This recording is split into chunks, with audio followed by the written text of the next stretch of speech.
खेती, अमरूद की खेती। तो जिस प्रकार से बॉस मैंने ये बताया आपको, क्या बताया कि आम की खेती की थी ना, वैसे ही अमरूद की भी खेती करना है। तो क्या क्या आएगा इसमें, वही सबसे पहले वानस्पतिक नाम, फिर उसका कुल, फिर उसका महत्व, फिर उसकी जलवायु, फिर उसके लिए मृदा, कैसी मिट्टी में अच्छा होगा होगा तो ये सब बातें हमें फिर से रिपीट करना है। तो एक बार यदि आम की खेती अच्छे से कर ली है तो अमरूद की खेती भी ऐसे ही होगी। तो देखो इसको हम फटाफट कर लेंगे, इसमें कोई दिक्कत ही नहीं है। बस आम से कोई विशेष डिफरेंट नहीं है। अमरूद की खेती का वर्णन आता है पेपर में, तो आप लिखने बैठ जाइए, तैयार हो जाइए कैसे, तो लिख लिख के देख लें, है ना। अकेला वीडियो सुनने से लीड लगा के काम नहीं चलेगा, हैंड राइटिंग में करके देखिए एक बार उसको, ठीक है। याद नहीं, हैंड राइटिंग में प्रैक्टिस कर ली तो एग्जाम में हैंड राइटिंग में प्रैक्टिस होगी, वहां कान में लीड लगा के काम नहीं चलेगा, सुनोगे ना। तो देखो मैंने जो आपको है ना इमेज, चित्र वगैरह शानदार इसलिए डिजाइन किया है कि आपको एक बार में याद हो जाए। मेरे यहाँ रटना मना है, रटना नहीं है। साइंस रटने की नहीं, समझने की चीज है। आर्ट्स होती तो रट लेते कि साहब उनका जन्म उतने सन में हुआ, रट लो, ऐसा नहीं है। साइंस सब कुछ बता रहा है। मेरे होते आपको कोई परेशानी, कोई समस्या आती है, नंबर है, कॉल लगा सकते हैं, पूछ सकते हैं, है ना। चलो ठीक है। तो अमरूद कैसा होता है सबने देखा है, गांव में से बी, जामफल और नामों से भी जाना जाता है। तो अमरूद देखा है आपके, अमरूद हो गया। चलो ठीक है। तो अमरूद की खेती का वर्णन पूछा जाता है। आम आएगा तो अमरूद नहीं आएगा, अमरूद नहीं आएगा तो भाई आम आएगा, कोई ना कोई दो में से एक आएगा। दोनों आ गए तो एक दूसरे के अथवा में आ गए। तो एक कोई वर्णन करना जो सरल लगे उसका वर्णन करना है आपको, ठीक है। चलो ठीक है, अब देखेंगे आगे। तो वानस्पतिक नाम क्या है, सीडियम गुआजावा। क्या है, सीडियम गुआजावा। इसकी फैमिली कौन सी है, मिर्टेसी। तो ये दो नाम हमें वनस्पति स्थिति देखना है। उसका उत्पत्ति स्थान पेरू माना है, करें तो कर लें, उत्पत्ति स्थान की ऐसी आवश्यकता नहीं है, फिर भी याद रह सकता है। कहाँ है, पेरू, है ना, कहाँ है, पेरू। यानी सबसे पहले अमरूद को कहाँ देखा गया, पेरू में, या वो सबसे पहले खेती अमरूद की कहाँ की गई, पेरू में। तो ये उसका उत्पत्ति स्थान माना जाता है, ओरिजिन सेंटर।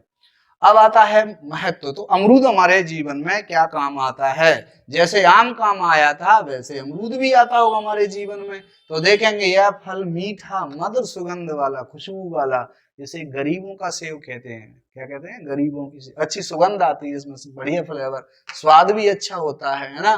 फलों में विटामिन सी होती है, ये सबसे बड़ा अमरूद किसका अच्छा सोर्स है, विटामिन सी का, है ना, काफी मात्रा में पाई जाती है। ताजे फल खाने के लिए जैम, ताजे फल खाने के लिए मिलते हैं, इससे जैम जेली बनाई जाती है। क्या बनाई जाती है, जैम जेली भी बनाई जाती है। अमरूद को गरीबों का क्या कहते हैं, भोजन भी कह सकते हैं, गरीबों का भोजन। अमरूद को गरीबों का क्या कह सकते हैं, सेव कह सकते हैं। गरीबों का क्या कहेंगे बताओ, सेव।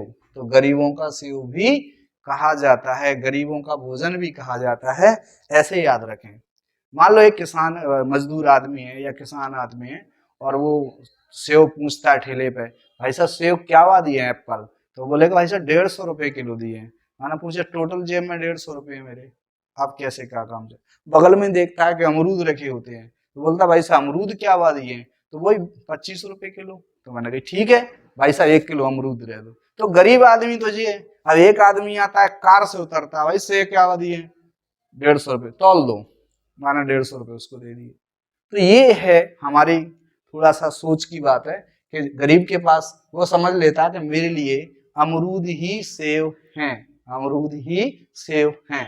एक दूसरा इसलिए भी है कि अमरूद में से जो खुशबू आ रही है, सेव में से भी खुशबू आ रही है, तो गरीबों की सेव कह सकते हैं इसको। चलो ठीक है। अब अमरूद को लगाएंगे कहाँ, अमरूद को लगाएंगे कहाँ, कैसी मिट्टी होना चाहिए, उस तरह के बारे में बात करेंगे। तो ये है मिट्टी, मृदा। इस फसल के लिए दोमट, बलुई दोमट मृदा उपयुक्त रहती है, जिसमें जीवांश खाद, जीवांश खाद मतलब गोबर की खाद अच्छे से मिली होनी चाहिए। तो गोबर की खाद होनी चाहिए, पर्याप्त मात्रा में होनी चाहिए। चलो ठीक है। इसके बाद हम देखते हैं कि पीएच मान 6.5 से 7.5 उपयुक्त रहता है। ये पीएच मान क्या होता है, पीएच मान मैंने पहले वाली वीडियो में खूब बताया है, नहीं है तो फिर एक बार सुन लें कि मिट्टी जो है ना 7 पीएच मान पे कैसी होती है, उदासीन होती है। कैसी होती है, उदासीन होती है। उदासीन का मतलब होता है ना तो मिट्टी ज्यादा अम्लीय है और ना ही ज्यादा खट्टी है, ना ही खारी है, ना ही वो सोडियम वाली है। तो मिट्टी के अंदर कैसा है, जैसे कि हम बत्ती खाइए वैसी होती है, तो सिंपल होती है। ऐसे में ना तो ज्यादा नमक है और ना ही उसमें एसिड है। तो ऐसी मिट्टी को हम लोग 7 उदासीन वाली कहते हैं। थोड़ा 7 से कम चले जाओ तो 6.5 मान लो, 7.5 से थोड़ा ऊपर चले जाओ तो 7.5 मान लो। तो ये एवरेजली मान लो अपन लोग, इसमें अच्छी फसल होती है, कोई नुकसान नहीं होता। चलो ठीक है, उसके बाद हम बात करते हैं अगला। तो मिट्टी वही होगी दोमट, बलुई दोमट, सब बातें मैंने पहले ही बता दी, यदि आपको याद नहीं रहता है तो दोमट एवं बलुई दोमट मिट्टी इस फसल के लिए अच्छी है ऐसा कह के चलते पड़ो। आगे देखें, ये अमरूद कैसी जलवायु में होता है, तो हम बात करेंगे। अमरूद उष्ण एवं उपोष्ण, यानी ये भी गर्मी वाला है। ट्रॉपिकल, क्या बोलेंगे इसको, ट्रॉपिकल एरिया में होता है ये, है ना। मध्य प्रदेश इसके लिए अच्छा है। कैसा है, मध्य प्रदेश। सर्दी का मौसम थोड़ा इसको नुकसान देता है, इसलिए गर्म मौसम ठीक रहेगा। सेमी गवर, मतलब सेमी यानी कुछ गर्म या अर्ध गर्म भी कह सकते हैं। जलवायु का पौधा है, यह सूखा के प्रति सहनशील होता है, कम पानी होता है तो भी ये काम चला लेता है। हो गया। 46 डिग्री सेल्सियस पर ये अच्छी वृद्धि कर सकता है। कितने पर, 46 डिग्री सेल्सियस पर भी अच्छी वृद्धि कर सकता है। ठीक है, वृद्धि कर सकता है। सबसे अधिक, है ना, सबसे अधिक असहनशील water logging of for frost होता है। सर्दी ज्यादा नुकसान पहुंचाती है, या फिर उसके बगीचे में पानी भर जाए तो उसमें भी बहुत नुकसान होता है, पेड़ सूख सकते हैं। तो ये समस्या इसके लिए। अब आता है अमरूद की कौन कौन सी किस्में अपने बगीचे में लगाएं। क्या अमरूद के बगीचे लगाना है तो कौन सी किस्मों का उपयोग करना चाहिए, तो यहाँ पर कुछ किस्में दी हैं। इलाहाबादी सफेदा, इलाहाबादी सफेदा का मतलब होता है कि इलाहाबाद से ये विकसित है ना, और इसका जो काटेंगे तो जो गूदा है, अंदर का पल्प है, वो सफेद निकलता है, इसलिए इसका नाम इलाहाबादी सफेदा है। इसे अमरूदों का सरदार भी कहा जाता है। क्या, अमरूदों का सरदार भी कहा जाता है। चित्तीदार, कुछ अमरूद ऐसे होते हैं उन पर ऊपर स्पॉट होते हैं सेव जैसे लाल रंग के। लखनऊ 49, इसे कहते हैं असली सरदार। किसे कहते हैं, इसे लखनऊ 49, L49 ऐसे भी कह सकते हैं, L49, L49 लखनऊ 49, इसे अमरूदों का सरदार कहा गया है ना। असली सरदार इसको मानते हैं। दूसरा आता है ग्वालियर 27। आपने देखा होगा ग्वालियर में जब व्यापार मेला लगता है तो मेले के सामने ठेले लगे रहते हैं, ऐसे सफेद सफेद अमरूद लगे रहते हैं। क्या रहते हैं, सफेद सफेद अमरूद रखे होते हैं। तो ये है ग्वालियर 27, है ना। दूसरा है हमारे पास धारवाड़ सफेद जाम, हरी जाह, लाल अमरूद, कुछ लाल रंग के निकलते हैं ना, तो लाल अमरूद। इस प्रकार से मैंने इसमें 9 वैरायटी लिखी है। आप कोई से भी 5 याद कर लें काफी है, पूरी याद रखें, एग्जाम में जो जरूरत पड़े वो लिख दें। अब आता है प्रश्न के अमरूद का प्रसारण कैसे करते हैं, फैलाव कैसे होगा, 1 से 2, 2 से 4 कैसे बनेंगे, तो उसको अपन बोलते हैं प्रसारण। तो प्रसारण फैलता कैसे है जी, अमरूद का प्रसारण सबसे अच्छा किससे किससे होता है, एक तो वनस्पति द्वारा भी होता है और बीज लगा देंगे तो बीज से भी हो जाता है, दोनों तरीके से होता है। तो थोड़ा सा हम देख लेते हैं इसमें से। तो दोनों विधियों से किया जा सकता है। व्यवसायिक दृष्टि से, व्यवसायिक दृष्टि के मतलब है पौधों को बेचने की दृष्टि से गूटी लगाते हैं। क्या लगाते हैं, गूटी, इनार्चिंग कर सकते हैं। अमरूद में प्रबंधन की व्यवसायिक विधि है एयर लेयरिंग, जिसे अपन लोग गूटी के नाम से भी जानते हैं। तो कैसे लगाते हैं वो देखो। तो गूटी IARI नई दिल्ली द्वारा विकसित विधि है। ढेरी माउंटेन स्टूलिंग विधि भी अपन लोग कर सकते हैं। तो देखो क्या करते हैं इसमें हम लोग, एयर लेयरिंग क्यों कहते हैं, क्योंकि हवा में काम कर रहे हैं हम। किसमें कर रहे हैं, हवा में। तो हम एक अमरूद की एक शाखा लेंगे, क्या लेंगे, अमरूद की शाखा लेंगे, इतने हिस्से का अपन छिलका उतार लेते हैं। देखो क्या कर लिया, छिलका कट के और उसको छील करके और उतार लेते हैं। उसके बाद गोबर, मिट्टी और रेत का मिक्सचर बनाएंगे। क्या बनाएंगे, मिक्सचर बनाएंगे और उस पर रख के पॉलीथीन से बंद कर देते हैं। क्या कर देते हैं, पॉलीथीन से बंद कर देते हैं। अब इसमें कुछ रूट्स यानी जड़ें निकल आएंगी। क्या होगा, कुछ जड़ें निकल आएंगी। जब ये जड़ निकल आएंगी तो अपन मुख्य पौधे से इसको काट देंगे। जैसे इसको काटेंगे पन्नी उतार करके, और हम लोग एक काले रंग की पॉलीथीन में अक्सर और भी अपन लोग रख के और ऐसा लगा देते हैं।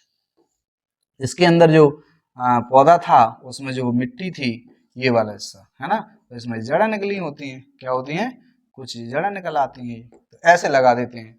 जब हम देखते हैं कई बार एक ठेले वाला 4 पहिए का जब बेच रहा होता है अमरूद अमरूद के पेड़, तो ये हम देखते हैं कि छोटे से पौधे में अमरूद लगे होते हैं। तो वो इसीलिए लगे होते हैं क्योंकि पुराने वाले पेड़ से ही अमरूद लगे हुए हैं। इसमें हम लगाने के लिए IVA हार्मोन्स का भी प्रयोग कर सकते हैं। किसका? IVA NA हार्मोन का भी प्रयोग कर सकते हैं, जिससे जड़ें जल्दी विकसित हो जाती हैं। तो इस प्रकार से हम देख रहे हैं इसको। चलो ठीक है, अब आता है अमरूद में कीट कौन कौन से लगते हैं, कौन कौन से कीट इन्हें पौधों को खाते हैं। तो हम देखते हैं कीट में फल मक्खी, जो मैंने आम में बताई थी, ऐसे इसमें भी फल मक्खी है। मिलीबग है, छोटे छोटे मिलीबग होते हैं। छिलका खाने वाली इल्ली, कई बार क्या होती है जो पौधा के तने को इल्लियां खा जाती हैं, तो तने खाने वाली इल्ली। अब इनको रोकेंगे कैसे? तो रोकने के लिए रोगी फलों को नष्ट कर दें और मेलाथियान 0.3% का छिड़काव करें, है ना। यह कीट नियंत्रण के लिए अच्छी है। कीटनाशक दवाओं का प्रयोग करें। ऐसे आ जाए कि नियंत्रण, तो कीटनाशक दवा का प्रयोग करें, और कीटनाशक दवा ये दी है मेलाथियान, इसको अपन बाजार से लाएंगे और उसके अंदर मशीन में डाल करके स्प्रे कर देंगे, जिससे क्या होगा, ये कीट मर जाएंगे। ओके, तो इस प्रकार से हम देख रहे हैं कि ये कीटों को ऐसे कंट्रोल किया जा सकता है। अब आता है हमारे सामने ये कीट मिलीबग कैसी होती है, देखो ये दिखाई दे रहे हैं छोटे छोटे। अब आता है हमारे पास फ्रूट फ्लाई, देखो जो आम में बताई थी वैसे ही फ्रूट्स के अंदर इनने क्या कर दिया, छेद कर दिए और उसके अंदर इल्लियां मिलेंगी अंदर, है ना, कैटरपिलर्स हो गई। ये अपन देख रहे हैं, ये फ्रूट फ्लाई है। ये छाल खाने वाली इल्ली है, देखो इसमें छेद कर दी पेड़ में, तो छाल खाने वाली इल्ली। इस तरह के ये कीट हमारे को नुकसान पहुंचाते हैं। अब आती हैं रोग, क्या आएंगे, रोग। तो अमरूद में कौन कौन से रोग लगते हैं, वो तो कीट हो गए थे जो ऊपर से नुकसान पहुंचाते हैं। रोग अंदर से, जड़ से, भीतर से, कहीं भी प्लांट के अंदर से समस्या बनेगी। तो कौन कौन से रोग लगते हैं, तो सबसे पहले आ गया उकटा रोग। कौन सा? उकटा रोग। इसे अपन लोग विल्ट बोलते हैं। क्या बोलते हैं? विल्ट बोलते हैं। ठीक है, क्या बोलते हैं, विल्ट। यानी पौधा नीचे से जड़ सूख जाती है, पूरा का पूरा पेड़ एकदम सूख जाता है, तो उसे उकटा यानी कहना सूख जाना। तो अमरूद में उकटा रोग होता है तो फ्यूजेरियम ऑक्सीस्पोरा नामक फफूंद जड़ के अंदर लग जाती है। किसके अंदर? जड़ के अंदर। तो जड़ को ऊपर पानी नहीं जाने देती और जड़ सड़ जाती है। जड़ सड़ गई तो पेड़ मर गया। ये सिस्टम चलता पूरा, है ना। इसमें एक ये देख रहे हैं आप, यहाँ पर आपको दिखाई दे रहा है, देखो कैसे ये पूरा बगीचा हरा खड़ा हुआ है, लेकिन पूरा का पूरा ये पेड़ मर गया। दिखाई दे रहा है ये वाला हिस्सा। तो पीछे वाले पेड़ हरे हैं अभी, लेकिन ये वाला पेड़ मर चुका है। इसे ही उकटा बोलते हैं। क्या बोलते हैं? इसे उकटा बोलते हैं। उसके बाद हम बात करते हैं कैंकर। तो कैंकर में आप देख रहे हैं जब भी, है ना, जैसे मुंह पे मुहासे हो जाते हैं ना, उसी प्रकार से देखो ये कैंकर में हो जाते हैं। आम में भी यही हुआ था, पत्तियों पे कैंकर था। अमरूद में भी यही हो रहा है कैंकर में, और नींबू में भी यही होता है कैंकर। इस तरह से होता है कैंकर। ठीक है, अब आता है हमारे पास अमरूद में एंथ्रेक्नोज। ये देखो एंथ्रेक्नोज हो जाता है, ये एंथ्रेक्नोज की समस्या है। तो जो आपने कभी देखा नहीं है कैसी बीमारी कहाँ लगती है, वो अपने पास व्यवस्था आपको दिखाई दे रहा है कि ये एंथ्रेक्नोज है, कैंकर है। अब तो याद हो सकते हैं ना, रटने की जरूरत नहीं है, देख के याद हो सकते हैं। ठीक है, चलो ठीक है भाई। अब क्या आ गया,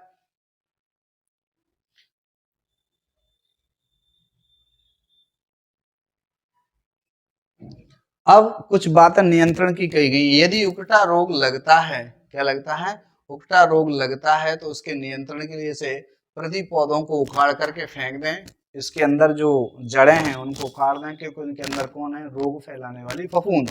इसलिए उनमें क्या करें, जला दें या फिर उसमें दवाई डाल करके नष्ट कर दें। कैंकर है, यह रोग बैक्टीरिया द्वारा होता है। बरसात में ये ज्यादा लगता है। इसमें फलों पर गोल गोल चिट्टे पड़ जाते हैं, वो हमने देख लिए। इनके लिए क्या करें, उपचार करें।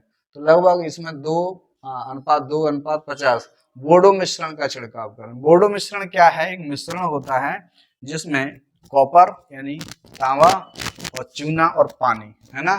तो चूना और कॉपर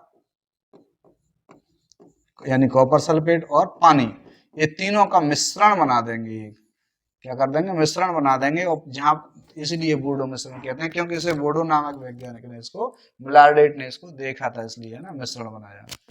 उसके बाद अमरूद में औसतन 13 से, ये आ गई उपज, यानी एक अमरूद से करीबन कितना उत्पादन हो सकता है। तो अमरूद में औसतन 13 से 18 किलो अमरूद एक बीच वाले, ना तो ज्यादा बड़ा ना ज्यादा छोटा, एवरेजली हम बात करें तो सभी में से 13 से 18 किलो अमरूद निकल सकते हैं। ज्यादा भी निकल जाते हैं, ऐसा कोई निश्चित नहीं है, ठीक है, प्रति पौधा। लेकिन हम लिखेंगे यही जो साइंस में लिख के दिया है लोगों ने, है ना। तो ये परीक्षा में हमें पास करने का एकदम सिंपल तरीका हमने खोजा है कि पॉइंट टू पॉइंट अपने क्या कर दिया, डिस्क्रिप्शन कर दिया, अर्थात पॉइंट टू पॉइंट हमने पूरी जानकारी अमरूद की, आम की दे दी, ठीक है। अब आती है अमरूद में कुछ और बातें भी अमरूद की हैं। अमरूद में बहारों की बात, ठीक है। आपने देखा होगा, क्या देखा होगा कि 12 महीने अमरूद मिलते हैं। तो अमरूद की क्वालिटी है कि हर 4 महीने में फूल दे देता है। क्या दे देता है? 4 महीने में फूल दे देता है। तो अगले वाले फल टूट पाते हैं, पक पाते हैं, तो दूसरी बार फूल आ जाते हैं। तो एक साल में 3 बार, 4 तिया 12, तो 3 बार फूल आ जाते हैं 4-4 महीने के अंतर से। तो इसे बहारें कहते हैं। फूल आने मतलब बहारें। बहार मतलब सुना तो होगा, अरे यार शादी में तो गए होंगे, टीका पर जब बारात आती है ना, क्या आती है, टीका पर जब बारात आती है तो दुल्हन वाले क्या कहते हैं, गाना गाओ भैया, गाना वाला लगाता है, बहारो फूल बरसाओ मेरा महबूब आया है। तो बहारों से कहते हैं कि मेरा महबूब आया है, फूल बरसाओ। तो महबूब कौन है? दूल्हा वाला, ठीक है। तो ये बहारा का मतलब फूल आना से है। तो यहाँ पर अमरूद की बात करें तो ये कौन कौन सी बहारें आती हैं? तो एक बहार आती है मृग बहार, पुष्पन को ही बहार कहते हैं, फूल खिलने को ही बहार कहते हैं। तो मृग बहार, इस बहार में जून जुलाई में, मृग बहार के फूल कब आ रहे हैं? जून जुलाई में। 4 महीने बाद उसके फल तोड़ने लायक हो जाएंगे। नवंबर जनवरी में इसके फूल वो फल आ जाते हैं, ठीक है। ये फूल आए और यहाँ पर 4 महीने बाद फल आ गए। ऐसे ही दूसरे आ गए अम्बे बहार। क्या आ गया? अम्बे बहार। अम्बे बहार कब आ रहे हैं इसके फूल? फूल फरवरी में आ रहे हैं। ये फरवरी में खत्म हो गए, ये आ गए सब। उसके बाद जून जुलाई में क्या आ गए? वर्षा ऋतु में इनके फल आ गए। उसके बाद ये फल टूट गए, फिर अष्टबार आ जाए। इस बहार के फूल अक्टूबर नवंबर में आते हैं, फल फरवरी अप्रैल में आ जाते हैं। तो इस तरह से 4-4 महीने के अंदर से एक साल में 3 बार आ जाते हैं। ऐसी कंडीशन में इनको फूलों को बाहर आना कहते हैं। बिही की 3 बहारों के नाम लिखो। प्रश्न कैसे कैसे आ सकता है? बिही की 3 बहारों के नाम लिखो, अमरूद की बहारों के नाम लिखो, ये आ सकता है ना। तो इस तरह से आपने किया, वो बहुत सिंपल तरीके से आपने उसको कर लिया। ओके, इन तीनों बहारों में मृग बहार सबसे अच्छी है, ये लिखना है आपको। इन तीनों बहारों मृग बहार सबसे अच्छी है। इसके फल मीठे होते हैं, रोग नहीं होते, ज्यादा कीड़े नहीं होते इनमें। मृग बहार अच्छे फल प्राप्त करने के लिए अपन अम्बे बहार को तोड़ सकते हैं। कुछ आराम दिला दो पेड़ को तो बड़े फल प्राप्त होंगे, इनकी कीमत ज्यादा मिलती है। चलो ठीक है, अब यहां से हम बात करते हैं। तो कुल मिला के यह है कि याद किया जा सकता है और पूरे के पूरे नंबर लाए जा सकते हैं। सही है, तो ये आपको मेहनत करना है मेरे साथ साथ में।